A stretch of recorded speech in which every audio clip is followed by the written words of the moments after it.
À partir de ce modèle 3D réalisé grâce à une fonction d'extrusion et une fonction coque pour la creuser avec une épaisseur de 1 mm, j'aimerais maintenant la convertir en une pièce de tôlerie. Nous allons voir pour cela l'outil insérer des plis. Il faut cependant respecter deux règles. La première, l'épaisseur de votre matériau ici doit être constante, partout la même.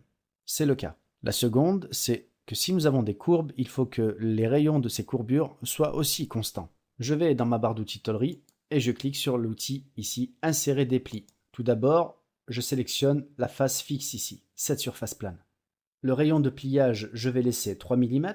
En zone de pliage, je vais rester en facteur K maximum de 0,5. Le grugeage automatique, on l'a vu lors des vidéos précédentes, je vais mettre du rectangulaire avec un ratio ici, un rapport de 1. Le grugeage sera donc égal à l'épaisseur de la tôle. La dernière boîte de réglage s'appelle paramètres de découpe. Il faut l'activer en cliquant à l'intérieur et vous allez devoir ici sélectionner les arêtes qui vont permettre justement le dépliage de votre pièce de tôlerie, comme celle-ci par exemple, celle-là et encore celle-là. J'ajoute également les deux arêtes qui sont derrière. Je vais rester sur un intervalle de découpe à 0,1 mm par défaut. Je valide avec ces réglages mes plis. J'ai un avertissement en SolidWorks qui m'indique que des coupes de grugeage automatique ont été effectuées pour un ou plusieurs plis, en ayant respecté bien entendu ces réglages-là. Je clique sur OK et j'examine ma pièce. Ça a l'air pas mal. Maintenant, je vais la déplier. Donc l'état déplié ici est supprimé. Je simple clic, j'annule la suppression.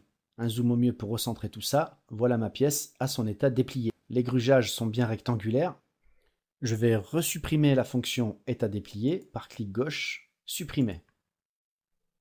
Voilà ma pièce est pliée. Je développe l'arbre ici dépliage 1. Pour trouver le pli de l'angle 1, je veux éditer cette fonction.